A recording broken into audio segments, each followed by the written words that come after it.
In 2016, the last review was done, and at that point in time, the fuel prices, you've been told, was about 93 or thereabout, and 18 shillings for every 93 was able to at least maintain the roads. Now, we're talking about fuel prices of 170, and we are still collecting 18 shillings per litre. The other issue that we need to talk to, I'm sure you've talked up, so the purchasing power of the 18 shillings per litre now is not what was the purchasing power in 2016, considering the cost of tarmac, the cost of materials that are being used for construction, the cost also of labor, and so forth. Number two, and I'm sure you've been taken through this, I just wanted to buttress them, is that you have, and I'm talking about prices. Number two is the growth of the road network. Our road network has continued to grow. We are actually one of the most networked countries in the region, with a total length of roads being in the country being about 239,122 today.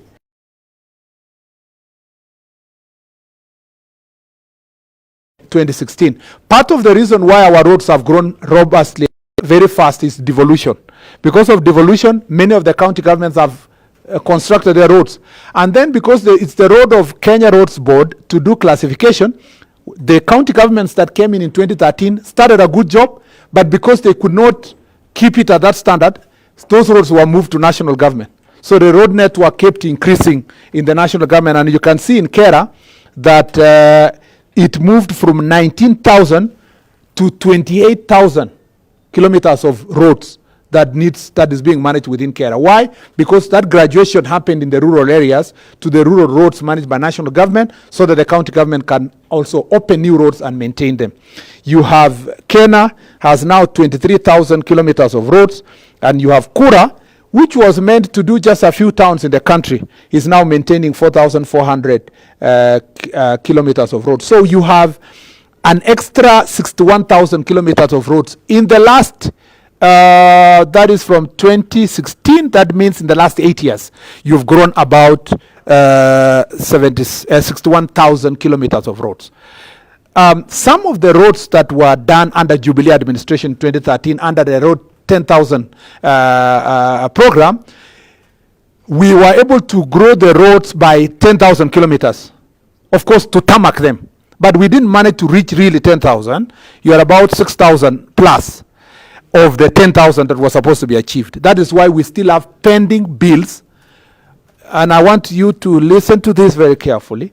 We have a pending bill of the targeted 10,000 kilometers of roads that are yet to be completed, of 165 billion shillings. This pending bill did not come with the current administration. Even by the time we came to office, I came and found a pending bill of 150 billion. Meaning that for 2, 3, 4 years before we came to office, we have been unable to pay our contractors, as a country, and therefore unable to sustain. Why? Because the budget every year was about 50 billion, and the commitment is 150. Last year we were given a budget of 51 billion. It came from 72, revised, 51. But we have closed the year only having received 25 billion. We haven't received 26 billion. What does that mean?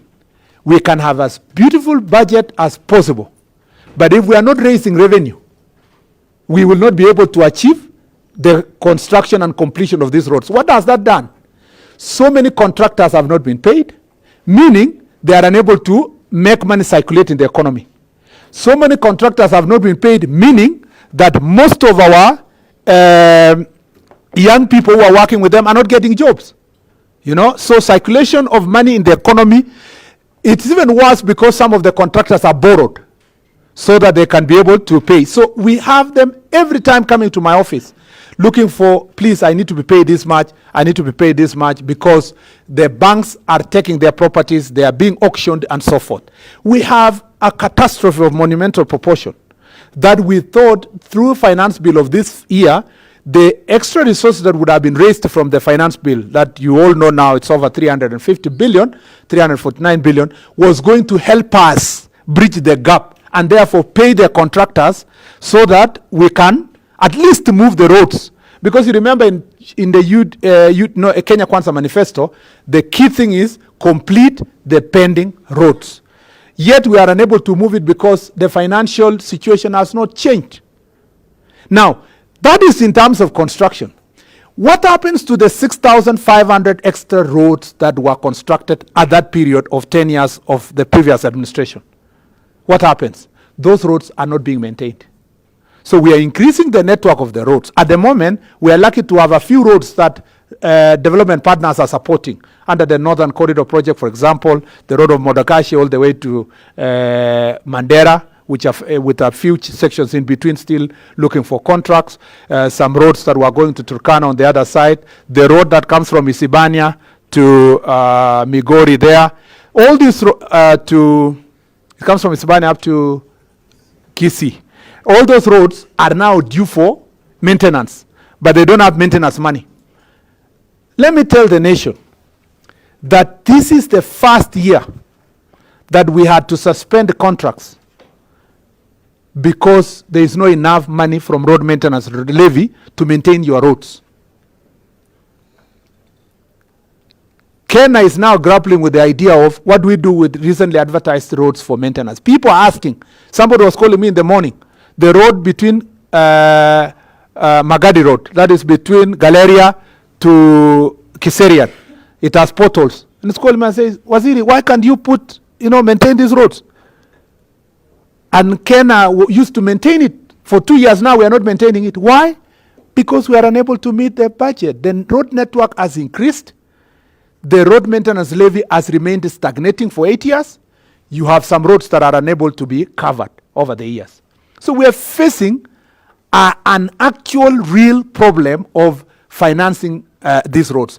Let me tell you even a more painful story. Of the roads of 10,000, most of them were in Kera. Kera, by structure of the Roads Board Act, does not have money for maintaining roads. Because the money that's allocated to Kera, 22% of the road maintenance levy and the 10% road maintenance levy are maintaining the Maram roads. So there is no ring-fenced amount that takes care of Kenya rural roads that are tarmacked. What has happened? Those roads, even some which are still under construction, has not been completed, are worn out before they are completed. If you come from Kajiado, for example, you know the road of Imaroro to Isiara, in Kajiado. Potholes everywhere. In fact, many people are saying, why don't you just remove the tarmac and level it to Maram so that we don't have to suffer potholes? If you come from Nyandaro, for example, you know the road of Boyman to Pasenga. It is completely like it was never constructed, potholes all over. If you come from Nakuru going to Bomet, the worst road of Silibwet to Olenguruani, it has huge potholes, along the road. If you come from Kisii, you know Kigonge Road. It is in the same situation. If you come from Meru, the Coca-Cola Road has a problem in that town. If you come from places like Nakuru again, Kibunja to Molo, if I speak even from my, recollection, pipeline there to Maunarok Road, the contractor has not finished, but the road is finished on this other end. Because that time there was a decision that we do a low volume seal roads in the hope that we were going to get the budget to do maintenance. Now maintenance is not being done. What are Kenyans saying? You know the roads of Darajambili to Kibuswa, in Kericho, they have a road there called Chepseon.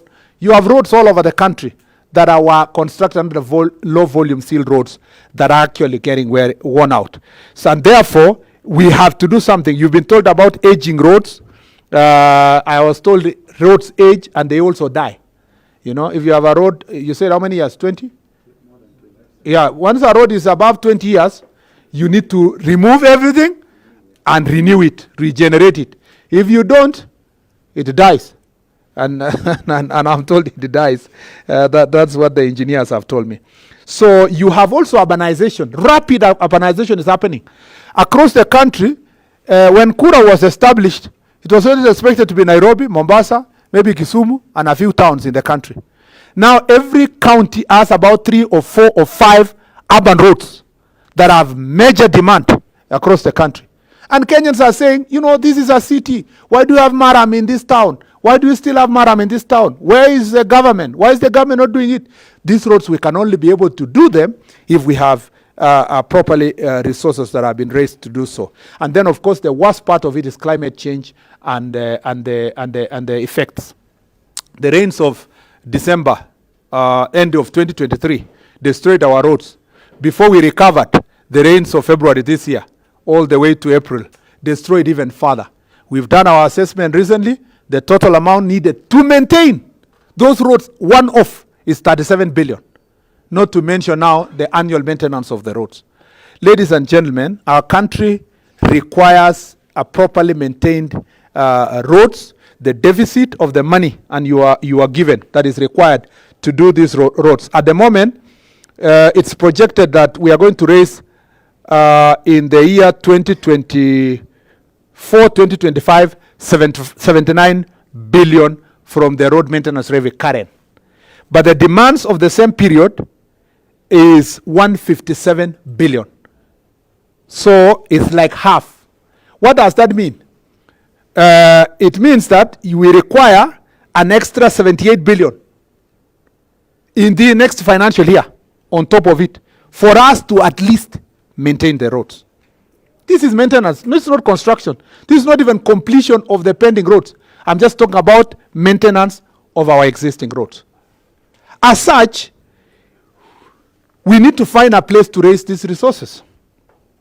You are in your family, you are at home, your children have to eat, you have to you have to do your budget well based on the salaries that you receive. You have to ask yourself what are the basic and essential needs.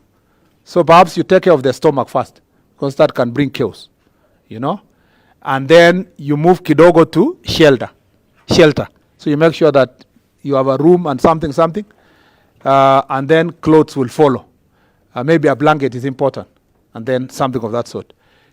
This is where we are at the moment as a country. Even as we sit now, we are trying to see where do you patch here and there and there. And by the way, the people of Kenya are justified to demand better roads because they are used to good things and they believe that government must be able to do good things. But the same good things that we want to deliver demands us to finance with certain resources. We have suffered the finance bill and suffered 349 billion. We come to maintenance now, we're asking ourselves, how can you raise the maintenance levy to make it close? Because the 7 shillings we are proposing will bring us to 115. Yeah, so you are still far away from what you require, which is 157. But at least when you move closer, you're able to save some of the roads. Our plan is this. Most of the roads that were, like I told you earlier, Maroro, Isiara, and the others across the country that have really been worn out, our target is that in the next, if we are able to raise the resources in the next 1 year, we should be able to restore those roads immediately. Otherwise, we'll lose them completely. And I can give you an example. This Imaroro, Isiara is how many kilometers, Kandia?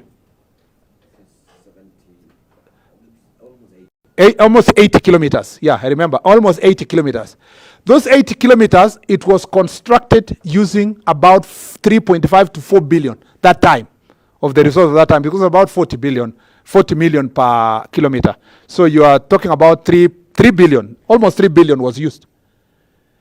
Do we as Kenyans want to lose the 3 billion put on a road in Kajiado, in Maroro, Isiara, 10 years ago, less than 10 years ago? Yeah? We lose all of it, or we would rather now maintain it by raising 200 million or 300 million that will restore the road and give us also the usage of that facility for the next few years. This is the real conversation. And I think, and I just want to say with utmost respect, that the conversation that is going on in the country is great. I think it's for us in government who have failed to provide a proper framework where the people can understand exactly their needs that we need in every ministry and how it impacts their lives directly. When we are shrouded in these blocks, the people will not be able to make the decision that they want to make, because this is their resources, these are their roads, these are their assets. The moment they understand that it has nothing to do with the engineer in the ministry, it has nothing with the minister or the PS, it is their assets, then the people will own and maintain their assets.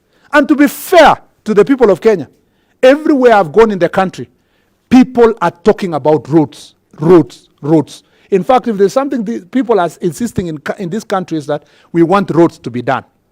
And because we don't have now the budget for development, I think the soft spot for all of us to raise resources as Kenyans is to think about the road maintenance levy as an increase. But the people of Kenya have said, no, the economy is not good. You know, the cost of living will go high. If you increase the fuel pump, the price of the fuel at the pump by 7 shillings, you are going to create a problem to the country. And it's going to permeate to other costs of living, food, clothing, and other items, transport, because it's a very costly venture. If you add it and it's transferred to transport, then the people is going to pay more. And we have heard you. And the people are right. It is therefore for us to retreat, because we cannot sit here and just say we have made a decision. To retreat, read the presentation that has been given to us, listen to the clips that have been shared. I've seen a very good number of clicks on TikTok that people are saying, you know, Murkomen has done this, Murkomen has done that, let's meet at this one. And I respect that. In fact, I wish I could be in TikTok more and on social media more. I should be, being among the young cabinet secretaries, I should be more visible more in the emerging communication sector, more than even my senior colleagues, because I should be closer to my children in the next generation. I'm in the next one, so I should be closer there in terms of that conversation. And I think I have said I am ready, and our ministry is ready to listen more. So, PS, we have to retreat, KRB, the road agencies, look at the report and ask ourselves, how do we increase the 7 shillings without increasing 7 shillings at the pump? How is that possible? What can the government cushion in the energy sector, in the fuel sector? What cost that makes the petroleum higher, we can do away with, okay? And the difference, the benefit that comes to that difference, we can transfer to the roads without increasing the current fuel pumps up. I hope you people understand what I'm saying? Yeah, so that today, if I was to gazette the fee anytime today, next month, December, depending on the time that the public participation process is going to deliver, the answer should be this. The day we announce 7 shillings increase, how do we ensure that the people of Kenya do not receive a direct 7 shillings increase at the pump? And the people of Kenya paid us to go and think. They hired us to go and think. They pay my salary so that I go and think. So my friends, the DGs, let's go and do what? Think. We have been left with an exam that says, okay, we want the roads. They have said three things. Kenyans have said, we want the roads, and we want the roads to be well maintained, and we will hold the cabinet secretary politically accountable, because political accountability is in my office. My job is to provide leadership, and provide leadership in such a way that it can solve problems. So number one, that is it. They say they want the roads. Number two, they say, we agree you need the money to do for us the roads. So they agree with us that you need the money. Number three, they say we don't want a high cost of living. So they want us to have the money, they want us to do the roads, but they are saying we don't want to see the fuel prices at the pump to go higher than what it is today. So we have an exam. In the fullness of time, I have to now go think I have to consult my colleagues in the cabinet. I have to inform the president what we have agreed, what we have discussed, and the views of the people of Kenya. And I have to come back to the people of Kenya to tell them, yes, okay, we found a way of raising the resources without transferring this problem directly to the pump. And therefore, my thinking is that my colleague in the Treasury and everywhere, we have to think. I wish we were having this discussion when the finance bill had passed. But now we are having this problem discussed when finance bill has failed, so that it compounds the problem even further. We could have gone to Treasury and say, cushion this sector to this level for us to raise these resources to this level. But this is why government is there. People ask, people tell me, you came to the ministry when you are the most unfortunate person. You came here to just stare at the pending bills. It is true. But who said people should go where it is easy? You know, I remember one day in a sermon I preached many years ago, and I was telling young people who are graduating from the university that, you know, when the children of Israel said they were going to Egypt, they were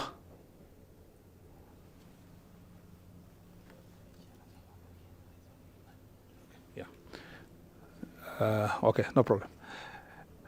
You can wait for for a few minutes.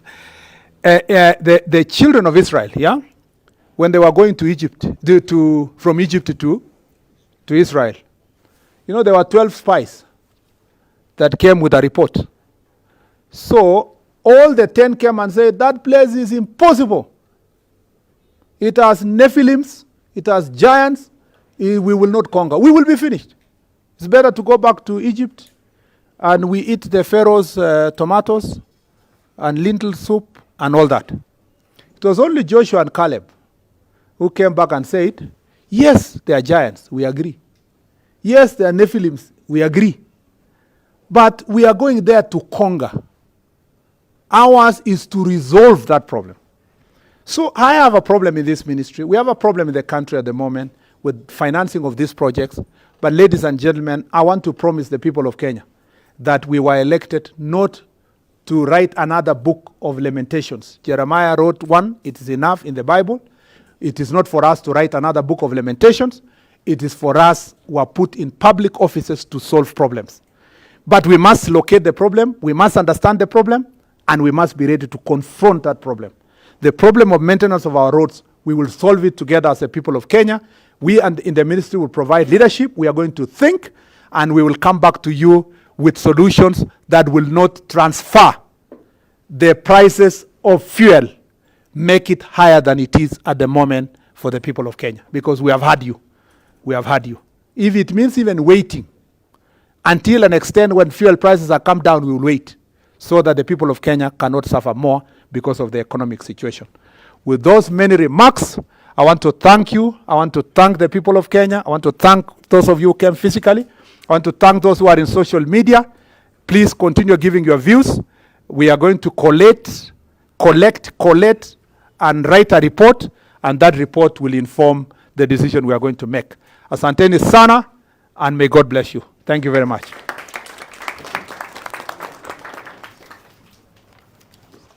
Okay, we can, based on the program, we get closing prayers from any participant who is willing. My phone.